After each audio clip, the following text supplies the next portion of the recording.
إن الحمد لله نحمده ونستعينه ونستغفره ونعوذ بالله من شرور أنفسنا ومن سيئات أعمالنا من يهده الله فلا مضل له ومن يضلل فلا هادي له وأشهد أن لا إله إلا الله وحده لا شريك له وأشهد أن محمدًا عبده ورسوله أما بعد فإن خير الحديث كتاب الله وخير الهدي هدي محمد صلى الله عليه وسلم وشر الأمور محدثاتها وكل محدثة بدعة وكل بدعة ضلالة وكل ضلالة في النار. أعوذ بالله من الشيطان الرجيم.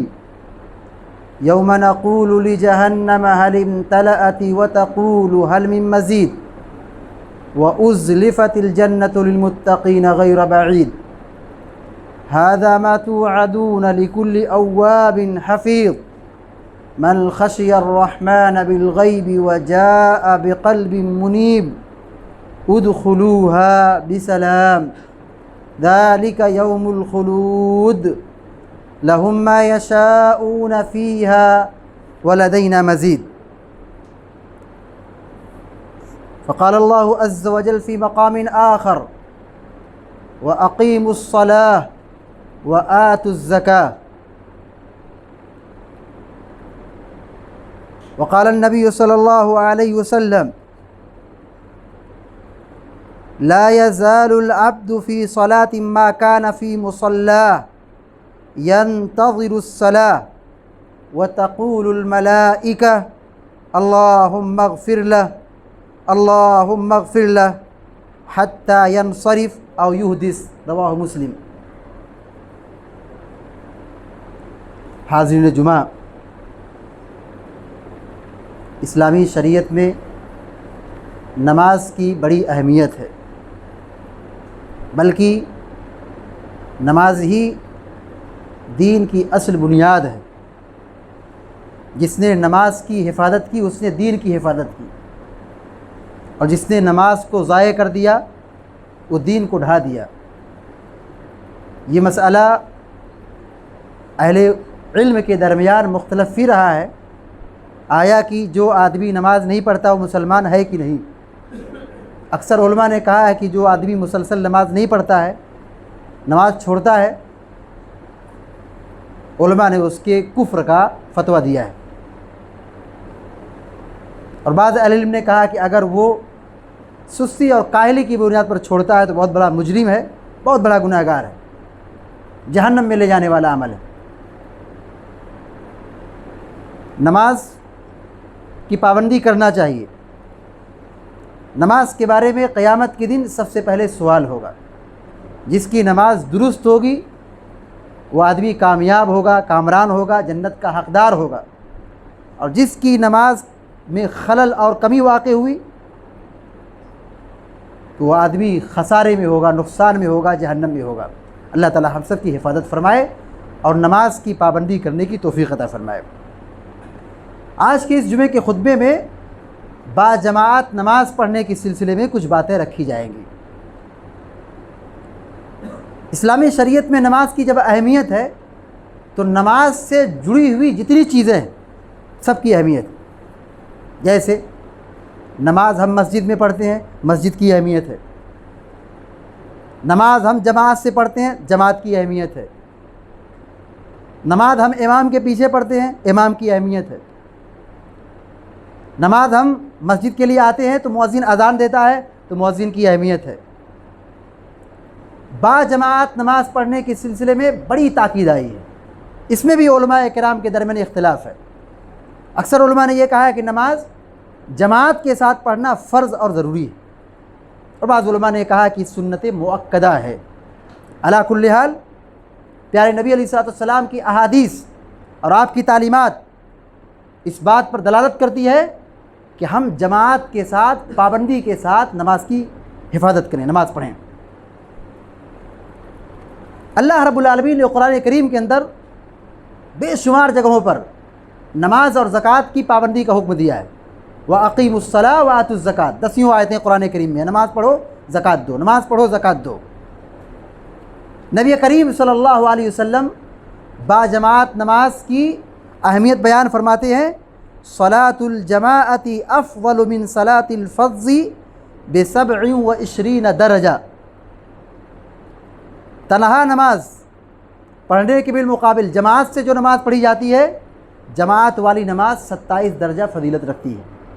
حدیث کا مطلب کیا ہے کہ اگر ہماری نماز چھوٹ جاتی کسی وجہ سے، ہم جماعت سے نماز نہیں پڑھ سکے، 27 بار پڑھیں تو بھی جماعت کے مقام کو نہیں پہنچ سکتے۔ یہ جماعت سے نماز پڑھنے کی اہمیت ہے۔ یہ بخاری شریف کی روایت ہے۔ اور مسلم شریف کی روایت میں صلاۃ الجماعت تعدل 25 من صلاۃ الفض، اس میں 25 درجے فضیلت کی بات بتائی گئی۔ 25 اور 27 دونوں روایتیں صحیح ہیں۔ وہ نماز کے پڑھنے اور نماز کی کیفیت اور نماز کی ادائیگی پر ڈیپینڈ ہے۔ کبھی آپ نے کہا 27 درجے فضیلت رکھتی ہے، آپ نے کہا 25 درجے فضیلت رکھتی ہے، دونوں صحیح بخاری اور صحیح مسلم کی روایت ہے۔ 27 والی روایت صحیح بخاری کی ہے اور 25 والی روایت صحیح مسلم کی ہے۔ گویا کہ ان دونوں حدیثوں میں با جماعت نماز پڑھنے کی اہمیت بتلائی گئی کہ اگر ہم جماعت سے پڑھتے ہیں تو ہمیں 27 درجہ فضیلت حاصل ہوتی ہے، اور اگر ہم جماعت چھوڑ کر کے تنہا پڑھتے ہیں تو ویسی نماز 27 مرتبہ پڑھ لیں پھر بھی جماعت کے مقام تک نہیں پہنچ سکتے ہیں۔ با جماعت نماز پڑھنے کی اہمیت کے حوالے سے آپ دیکھیے، بندہ جب مسجد میں آتا ہے اور جماعت کا انتظار کرتا ہے، اذان ہو گئی فوراً مسجد میں آ گیا، 10 منٹ 15 منٹ کا وقفہ ہے، بیٹھ کے انتظار کر رہا ہے، جماعت کا وقت ہوگا تو جماعت سے نماز پڑھیں گے، انتظار کر رہا ہے۔ جب تک وہ اپنی جگہ پر بیٹھ کر کے انتظار کرتا ہے وہ نماز میں رہتا ہے۔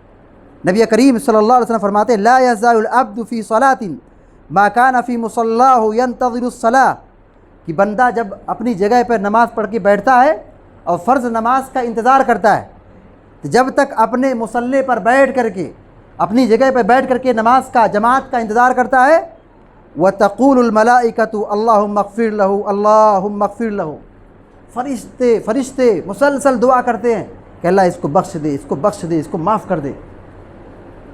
یہ جماعت سے نماز پڑھنے کی فضیلت ہے کہ نماز کے لیے اگر ہم انتظار کر رہے ہیں، جماعت کا انتظار کر رہے ہیں، تو ہم بیٹھے ہیں انتظار کر رہے ہیں، لیکن فرشتے ہمارے لیے مغفرت کی دعا کر رہے ہیں۔ جو بندہ لیٹ سے مسجد میں آتا ہے، جماعت چھوڑ دیتا ہے، وہ اس فضیلت سے محروم ہو جاتا ہے۔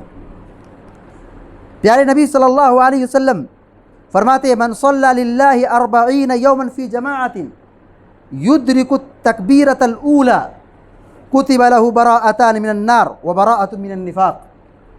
سنن ترمذی کی حسن درجے کی روایت ہے کہ جب بندہ فرض نماز جماعت کے ساتھ 40 دن تک تکبیر تحریمہ کے اہتمام کے ساتھ پڑھتا ہے، یعنی کبھی اس کی جماعت چھوٹتی نہیں ہے، امام کہتا اللہ اکبر، نماز میں داخل ہو گیا، مسجد میں حاضر تھا، کتنے دن؟ 40 دن تک۔ کیا فضیلت ہے؟ اس کے لیے 2 براءت لکھی جاتی ہے، ایک جہنم کی آزادی، جہنم کی آگ سے براءت، اور دوسری نفاق سے براءت۔ اس حدیث پر اندازہ لگائیے، غور کیجئے کہ وہ بندہ منافق نہیں ہے جو 40 دن تک جماعت سے نماز پڑھتا ہے۔ حدیث کو دوسرے اینگل سے دیکھیے کہ جو آدمی جماعت چھوڑ کے پیچھے رہتا ہے، جماعت سے نماز نہیں پڑھتا ہے، کہیں نہ کہیں اس کے دل میں نفاق ہے، اس کے دل میں نفاق ہے۔ منافق کی پہچان یہی کہ وہ جماعت سے پیچھے رہتے ہیں، ان کی جماعت چھوٹی رہتی ہے۔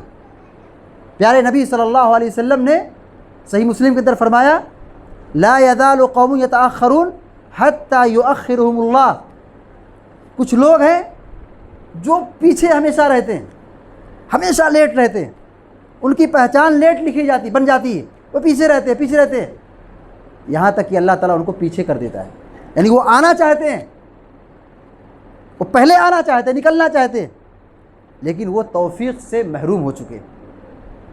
تو جماعت سے پیچھے رہنا یہ بہت بڑے خسارے کا سودا ہے۔ جو آدمی جماعت سے پیچھے رہتا ہے، باجماعت نماز کی پابندی نہیں کرتا ہے، کھلا مفہوم یہی ہے کہ اس کے دل میں نفاق ہے۔ نفاق سے بچنے کا علاج یہی ہے کہ ہم مسجدوں کو آباد رکھیں اور باجماعت نماز کی پابندی کریں۔ ابو داؤد شریف کی روایت میں اللہ کے نبی علیہ الصلوۃ والسلام فرماتے ہیں، ما من ثلاثة في قرية ولا بدو لا تقام فيه الصلاة إلا قد استهوذ عليهم الشيطان فعليكم بالجماعة۔ کہا جس بستی میں 3 مسلمان رہتے ہو، 3 مسلمان، گھر نہیں، 3 افراد، 3 مسلمان، اگر وہاں پر نماز کی پابندی نہیں ہے، 3 لوگ رہتے ہیں لیکن نماز کی پابندی نہیں ان کے یہاں ہے، تو شیطان ان کے اوپر غالب آ جاتا ہے۔ نہ جماعت، نہ نماز کی پابندی، نہ جماعت کی پابندی، بس آدمی جہاں چاہے رہے، زندگی گزارے۔ 3 آدمی ہیں لیکن یونٹی نہیں ہے، نماز کے پڑھنے کے لیے جماعت کا التزام نہیں ہے، 3 آدمی ہیں، اذان اور جماعت کی پابندی نہیں ہے۔ ایسے بستی پر، ایسے لوگوں پر شیطان مسلط ہو جاتا ہے۔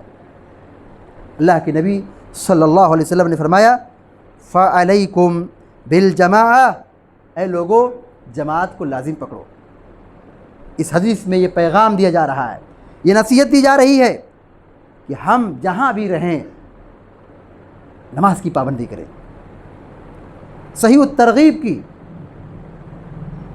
حسن درجی کی روایت، اللہ کے نبی علیہ الصلوۃ والسلام نے فرمایا، بندہ تنہا صحرا میں ہے، بندہ تنہا صحرا میں ہے، اس کے آگے پیچھے کچھ نہیں ہے، اب نماز کا وقت آیا، وضو بناتا ہے، پانی نہیں، تیمم کر کے نماز پڑھتا ہے اور اقامت کہہ کے نماز پڑھتا ہے، اس کے پیچھے فرشتے آ کے نماز پڑھتے، تنہا نماز پڑھ رہا ہے لیکن اقامت سے، جماعت سے پڑھ رہا ہے، کیا فضیلت ہے؟ وہ تنہا نہیں ہوتا ہے، اس کے پیچھے فرشتے ہوتے ہیں، فرشتے نماز پڑھتے۔ جماعت سے نماز پڑھنے کی اہمیت اور فضیلت کا اندازہ اس سے لگائیے کہ اگر عشاء کی نماز اگر آدمی جماعت سے پڑھتا ہے، کتنی بڑی فضیلت ہے کہ آدھی رات اسے قیام اللیل کرنے کا ثواب ملتا ہے، اور اگر فجر بھی جماعت سے پڑھ لے تو گویا کی پوری رات قیام کرنے کا ثواب ملتا ہے۔ صحیح مسلم کی روایت، اللہ کے نبی علیہ الصلوۃ والسلام نے فرمایا، من صلی العشاء فی جماعہ کان کقیام نصف لیلہ ومن صلی العشاء والفجر فی جماعہ کان کقیام لیلہ، کہ جو آدمی عشاء کی نماز جماعت سے پڑھ لے گویا کہ اس نے آدھی رات قیام کیا ہے، اور جو آدمی فجر کی نماز جماعت سے پڑھ لے گویا کہ اس نے پوری رات قیام کیا ہے۔ فجر اور عشاء یہ دونوں اندھیرے میں پڑھی جانے والی نماز، اور ان 2 نمازوں میں عام طور پر لوگ پیچھے رہتے تھے نبی علیہ الصلوۃ والسلام کے زمانے میں۔ کون لوگ؟ جو منافق تھے، منافق نماز پڑھتے تھے، مغرب کی نماز پڑھتے تھے، ظہر کی پڑھتے تھے، عصر کی پڑھتے تھے، باقی اندھیرا رہتا تھا نہیں آتے تھے۔ 2 نمازیں منافقوں پر بھاری پڑتی ہیں جو اندھیرے والی ہیں، عشاء اور فجر، اور اللہ کے نبی علیہ الصلوۃ والسلام نے عشاء اور فجر کی یہ فضیلت بیان کی جماعت سے پڑھنے کی، کہ جو آدمی عشاء کی نماز جماعت سے پڑھ لے گویا کہ آدھی رات قیام کرتا ہے، اسے ثواب ملتا ہے، اور جو آدمی فجر بھی جماعت سے پڑھ لے تو گویا کہ اسے پوری رات قیام کرنے کا ثواب ملتا ہے۔ پیارے نبی صلی اللہ علیہ وسلم فرماتے ہیں، ان اللہ وملائکتہ یصلون علی الصف الاول، کہ جو لوگ پہلی صف میں نماز پڑھتے ہیں، پہلی صف میں نماز کون پڑھتا ہے؟ جو مسجد میں پہلے آتا ہے، اور یہ اسلام کی کوالٹی ہے۔ یہاں چھوا چھات نہیں ہے، بھید بھاؤ نہیں ہے کہ یہ بڑے لوگ ہیں، یہ مالدار لوگ ہیں، یہ کرسی والے ہیں تو ان کو یہاں جگہ دی جائے، ان کو پیچھے، جو غریب ہے اس کو پیچھے ڈھکیل دیا جائے۔ یہ سارے مذاہب میں آپ کو چیز ملے گی، لیکن اسلام کی یہ تاثیر ہے، اسلام کی یہ خوبی ہے کہ یہاں مسجد میں سب ایک جیسے برابر ہے، کیا عالم کیا جاہل، کیا چھوٹا کیا بڑا، کیا ذمہ دار کیا عام آدمی، کیا کالا کیا گورا، کیا یہ ہمارے ملک کا کیا دوسرے ملک کا، مسجد میں آ گیا وہ اللہ کے گھر میں ہے، سب برابر ہیں۔ جو پہلے آیا اور اس کی جگہ ہے کوئی اس کو پیچھے ڈھکیل نہیں سکتا ہے، جائز نہیں ہے۔ تو جو شخص پہلی صف میں نماز پڑھتا ہے، پہلی صف میں کون پڑھتا ہے؟ جو پہلے آتا ہے۔ پہلی صف میں جو نماز پڑھتا ہے، اللہ کے نبی علیہ الصلوۃ والسلام فرماتے ہیں بے شک اللہ تعالیٰ رحمت نازل کرتا ہے اور فرشتے دعائیں کرتے ہیں ان لوگوں کے بارے میں، ان لوگوں کے سلسلے میں جو صف اول میں نماز پڑھتے ہیں۔ تو کوشش یہ ہونی چاہیے کہ ہم مسجد میں پہلے آئیں اور ہماری نماز صف اول میں ادا ہو۔ پیارے نبی صلی اللہ علیہ وسلم فرماتے ہیں خیر صفوف الرجال اولها، مردوں کی سب سے پہلی صف، یہ جو صف لگتی ہے پہلی صف، یہ سب سے بہترین صف ہے۔ خیر صفوف الرجال اولها، مردوں کی پہلی صف یہ سب سے بہترین صف ہے۔ وشرها آخرها، اور سب سے بری صف مردوں کون سی ہے؟ سب سے آخری والی۔ کیا مطلب ہے؟ جو سب سے پیچھے آیا وہی سب سے آخری صف میں ہے، اور وہ صف کیسی ہے؟ بری صف ہے۔ یعنی اللہ کے گھر میں آدمی نماز پڑھنے کے لیے آ رہا ہے، تھوڑا بھی اہتمام نہیں ہے کہ وہ آدمی اتنا لیٹ ہو گیا کہ آخری صف میں ہے۔ نماز کا ادب یہ ہے کہ ہم وقت پر مسجد میں حاضر ہو جائیں۔ نماز کا ادب یہ ہے کہ ہم وقت پر، بلکہ وقت سے پہلے حاضر ہو جائیں۔ اگر ہمیں کہیں ٹرین پکڑنا ہو، فلائٹ پکڑنا ہو، تو ہم کیا کرتے ہیں؟ بالکل وقت پہ نکلتے ہیں، 5 منٹ لیٹ نکلتے ہیں۔ ہم 1 گھنٹہ 2 گھنٹہ پہلے سے تیار رہتے ہیں اور وہاں جا کے پلیٹ فارم پہ بالکل تعینات رہتے ہیں، جو ٹرین آئے گی تو ہم پہلے داخل ہو جائیں گے، ہم پیچھے نہ رہیں وہاں پہ۔ نماز کے ادب کا تقاضا یہ، ہمارے اسلاف یہ کہتے ہیں کہ بندہ نماز پڑھنے کے لیے مسجد میں وقت پر آئے، یعنی اس کی رکعت نہیں چھوٹنی چاہیے، سورہ فاتحہ تک نہیں چھوٹنا، آمین نہیں چھوٹنا چاہیے۔ کہ آدمی نماز پڑھنے کے لیے مسجد میں سورہ فاتحہ چھوٹ گئی، بہت بڑا خیر چھوٹ گیا، آمین چھوٹ گئی، بہت بڑی فضیلت سے محروم ہو گیا۔ پیارے نبی صلی اللہ علیہ وسلم فرماتے ہیں جب امام آمین کہتا ہے فرشتے بھی آمین کہتے ہیں، پیچھے صف میں لگے ہوئے لوگ بھی امام کی اقتدا میں آمین کہتے ہیں۔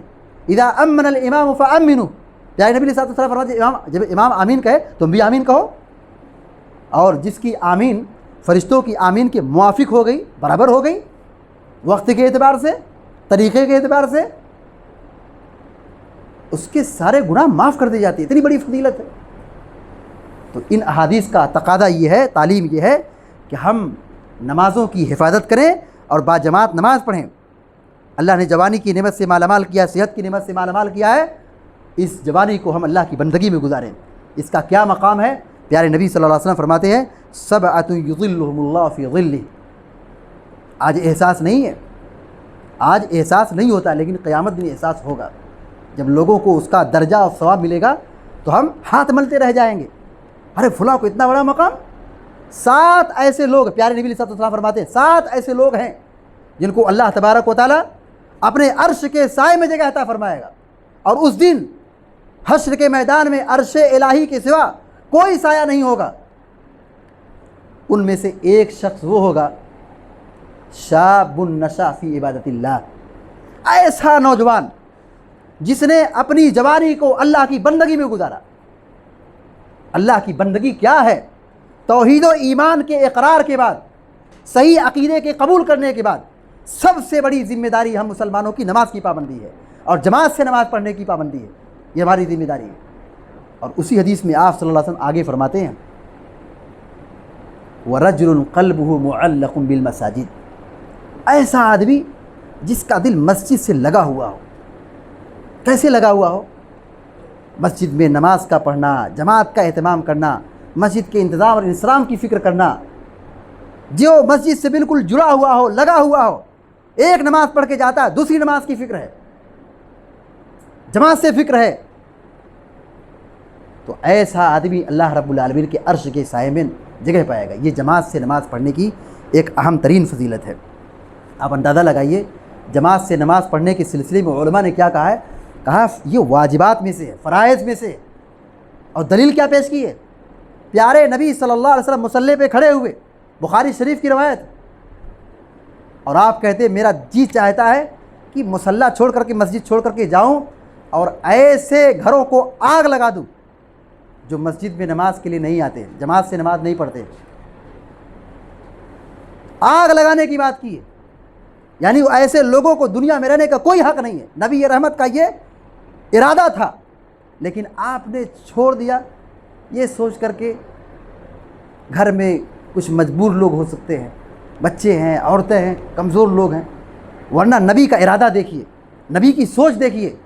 پیارے نبی علیہ الصلوۃ والسلام کہتے میرا جی چاہتا ہے کہ یہاں کسی آدمی کو کھڑا کروں اور پھر میں ایسے لوگوں کے پاس جاؤں اور کہوں کہ لکڑیاں اکٹھا کرو، اور جو مسجد میں نماز پڑھنے کے لیے نہیں آئے ان کے گھروں کو آگ لگا دوں، جل کر کے ختم ہو جائے۔ وہ نماز کی اہمیت ہے۔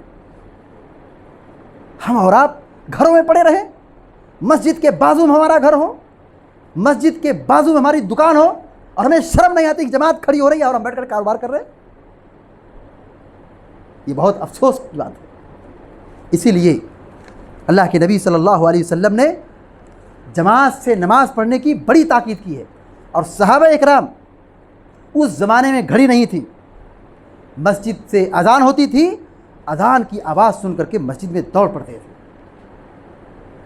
حضرت عبداللہ بن مسعود رضی اللہ تعالیٰ عنہ فرماتے ہیں وَلَوْ أَنَّكُمْ صَلَّيْتُمْ فِي بُيُوتِكُمْ، اگر تم اپنے گھروں میں نماز پڑھنا شروع کر دو، كَمَا يُصَلِّي هَذَا الْمُتَخَلِّفُ فِي بَيْتِهِ، جیسے کہ لوگ پیچھے رہنے والے اپنے گھروں میں نماز پڑھ کر کے فارغ ہو جاتے ہیں، لَتَرَكْتُمْ سُنَّةَ نَبِيِّكُمْ، اور تم اپنے نبی کی سنت کو چھوڑ دو، وَلَوْ تَرَكْتُمْ سُنَّةَ نَبِيِّكُمْ لَضَلَلْتُمْ، اور اگر تم نبی کی سنت کو چھوڑ دو گے گمراہ ہو جاؤ گے۔ نبی کا طریقہ کیا ہے، نبی کی تعلیم کیا ہے، نبی کی سنت کیا ہے؟ اذان ہو جائے مسجد میں آؤ، جماعت سے نماز پڑھو، اور اگر اس سنت کو چھوڑ کے گھروں میں نماز پڑھنے کی شروعات کر دو گے گمراہ ہو جاؤ گے۔ خود کہتے ہیں وَلَقَدْ رَأَيْتُنَا وَمَا يَتَخَلَّفُ عَنْهَا إِلَّا مُنَافِقٌ مَعْلُومُ النِّفَاقِ، ہمارے بیچ میں صحابہ کرام کہہ رہے ہیں، عبداللہ مسعود مشہور صحابی کیا کہہ رہے ہیں، ہمارے اندر کوئی مسجد سے پیچھے نہیں ہوتا تھا مگر وہ جو منافق ہوتا تھا، جس کا نفاق بالکل کلیئر ہے، جو کھلا منافق ہے، وہی آدمی مسجد سے اور جماعت سے دور رہتا تھا۔ حالت یہ تھی کہ جو آدمی بیمار ہوتا تھا، چلنے کی طاقت نہیں ہوتی تھی، دو آدمیوں کے بیچ میں سہارا لے کر ٹیک لگا کر کے مسجد میں آتا تھا۔ آج اگر ہمیں بخار ہو جائے، کمزوری آ جائے تو ہم گھروں میں نماز پڑھ لیتے ہیں، ٹھیک ہے، مجبوری ہے تو اس کی کچھ رخصت ہے شریعت میں، لیکن صحابہ کرام کا عمل دیکھیے، کہتے ہیں کہ اگر ہمارے درمیان کوئی بیمار ہو جاتا، چلنے کی طاقت نہیں ہوتی تھی، جماعت سے نماز پڑھنے کی اتنی اہمیت ہے کہ چلنے کی طاقت نہیں ہے، دو آدمی کو بلاتے تھے، سہارا لے کر کے مسجد میں آتے تھے نماز پڑھنے کے لیے تاکہ جماعت نہ چھوٹے۔ پیارے نبی صلی اللہ علیہ وسلم کا تو ایک صحابی آئے، نابینا تھے، سنن ترمذی کی روایت ہے، کہا اے اللہ کے نبی علیہ السلام، میں اندھا آدمی ہوں، مسجد میں کوئی لانے والا میرا کوئی ساتھی ہوتی نہیں ہے، گھر میں نہیں ہے کہ جو مجھ کو 5 وقت نماز کے لیے پکڑ کر لے کے مسجد میں لے کر کے آئے۔ اللہ اکبر، اللہ نے آنکھ دی ہے، کتنی بڑی نعمت ہے کہ ہم گھر سے نکلتے ہیں بغیر کسی روک ٹوک کے ہم اپنی جگہ پہ پہنچ جاتے ہیں۔ اللہ نے اگر بینائی چھین لی، اللہ ہم سب کی حفاظت فرمائے۔ کہاں کہاں آدمی ٹھوکر کھاتا ہے، اس نعمت کا احساس نہیں ہوتا ہے۔ جس دن یہ روشنی جائے گی تب ہم ہائے ہائے کریں گے، تب اس کا احساس ہوگا۔ صحابی رسول آئے اور کہا اللہ کے نبی علیہ الصلوۃ والسلام، میں نابینا آدمی ہوں اور مسجد تک کوئی لانے والا نہیں، کوئی سہارا نہیں ہے، کیا کروں؟ آپ نے کہا ٹھیک ہے، مجبوری، اپنے گھر میں جا کے نماز پڑھ لو، اپنے گھر میں نماز پڑھ۔ اب وہ جب جانے لگے، آپ نے بولا، کہا ادھر آؤ، اچھا بتاؤ کیا تم اذان سنتے ہو؟ کہا ہاں ہاں اذان تو سنتا ہوں۔ پیارے نبی علیہ الصلوۃ والسلام نے کہا تب مسجد میں آؤ، کہا مسجد میں آؤ، جماعت سے نماز پڑھو۔ اندھے آدمی ہیں، نابینا آدمی ہیں، ان کو بھی حکم دیا جا رہا ہے کہ وہ آئے مسجد میں۔ ارے وہ گھر سے نکلیں گے، کوئی راستہ چلتے ہوئے ان کو پکڑ کے لیے مسجد میں کوئی پہنچا دے گا۔ جماعت سے نماز پڑھیں، کہا آؤ مسجد میں نماز پڑھنے کے لیے، اذان سنتے ہو، آؤ مسجد میں نماز پڑھنے کے لیے۔ اور اس کا اندازہ لگائیے، وہی صحابی رسول عبداللہ بن مکتوم رضی اللہ تعالیٰ عنہ جو اندھے تھے، جو پوچھ رہے تھے، رخصت چاہتے تھے کہ میں گھر میں نماز پڑھ لوں، پیارے نبی صلی اللہ علیہ وسلم کی اس تعلیم کے بعد وہ مسجد میں آنے لگے۔ فجر کی اذان کی وہ اذان دیتے تھے، نماز فجر کی اذان عبداللہ بن ام مکتوم رضی اللہ تعالیٰ عنہ دیتے تھے۔ بلال حبشی بھی مؤذن تھے، لیکن فجر کی اذان عبداللہ بن مکتوم رضی اللہ عنہ دیتے تھے، فجر کی اذان۔ اللہ کے نبی صلی اللہ علیہ وسلم فرماتے ہیں، نماز کے سلسلے میں آپ کو خواب دکھایا گیا۔ ہم اور آپ نماز کے معاملے میں بہت ہلکا اس کو لیتے ہیں۔ یہ تکیہ جو ہمارا ہے، یہ ہمارا بستر ہے، یہ نرم گدا ہے، یہ بہت بڑا فتنہ ہے کہ ہم آرام سے سکون سے سوتے ہیں، یہ ہمارا تکیہ ہم کو جہنم میں ڈھکیل دے گا، ہمارا بستر یہ سب بنے گا جہنم میں جانے کا۔ پیارے نبی علیہ الصلوۃ والسلام فرماتے ہیں میں نے دیکھا کہ ایک آدمی ہے جس کے سر کو کچلا جا رہا، پتھر سے مارا جا رہا ہے، سر بالکل پارا پارا ہو جا رہا ہے، چتھڑا ہو جا رہا ہے، پھر صحیح ہو جاتا ہے، پھر مارتا ہے فرشتہ، پھر وہ صحیح ہو جاتا ہے، مسلسل اسے عذاب دے جا رہا ہے۔ پوچھا کون آدمی ہے؟ کہا یہ وہ آدمی ہے جس کے پاس علم تھا، جانکاری تھی، اور وہ فرض نماز میں سویا رہتا تھا، فرض نماز میں سویا رہتا تھا، یعنی جماعت سے نماز پڑھنے کے لیے نہیں آتا تھا، اس کو یہ عذاب دیا جا رہا ہے کہ سر کچلا جا رہا ہے۔ یہ صحیح بخاری کی روایت ہے۔ ہمارے اسلاف نماز باجماعت پڑھنے کا کتنا اہتمام کرتے تھے۔ سعید بن مسیب رحمہ اللہ مشہور تابعی ہیں، کہتے میں نے 20 سال مسجد میں پہلے حاضر رہا، مؤذن اذان دیتا تھا تو میں مسجد میں رہتا تھا۔ اس کا مطلب کیا ہے؟ اذان سے پہلے وہ مسجد پہنچ جایا کرتے تھے۔ جماعت چھوڑنے کا تصور ہمارے اسلاف کے یہاں نہیں تھا، لہذا ہم سب کو چاہیے کہ ہم نمازوں کی پابندی کریں، لیکن جماعت سے نماز کی پابندی کریں۔ اللہ رب العالمین سے دعا ہے کہ اللہ تعالیٰ ہم سب کو آپ سب کو نیک عمل کی توفیق عطا فرمائے، نمازی بنائے، دیندار بنائے، اور باجماعت نماز پڑھنے والا بنائے، اور ہماری ساری عبادتوں کو نیکیوں کو اللہ تعالیٰ شرف قبولیت سے نوازے، اور ہم میں سے جو مریض ہیں اللہ تعالیٰ اسے شفائے کاملہ عطا فرمائے، جو پریشان اللہ تعالیٰ ان کی پریشانی کو دور فرمائے، جو تنگ دست اللہ تعالیٰ ان کی تنگ دستی کو دور فرمائے، اور جو پریشان اللہ تعالیٰ ان کی پریشانی کو دور فرمائے۔ غزہ کے کمزور مسلمانوں کی اللہ تعالیٰ حفاظت فرمائے، ان کی مدد فرمائے، اور ظالموں کو غارت فرمائے، اور ہمیں جو بے سہارا ہے اللہ تعالیٰ انہیں اپنے فضل و کرم سے مالدار بنائے، ہمارے مال اولاد میں برکت عطا فرمائے، اور دنیا میں جب تک ہم کو زندہ رکھے، ایمان اور توحید پر ہم سب کو سلامت رکھے، قائم رکھے، اور ہماری آخری آواز کلمہ توحید ہو۔ عذاب قبر سے ہم سب کی حفاظت فرمائے اے رب العالمین، تو ہمیں جنت الفردوس میں داخلہ نصیب فرمائے، آمین یا رب العالمین۔ وصلی اللہ علی نبینا محمد وسلم تسلیما کثیرا۔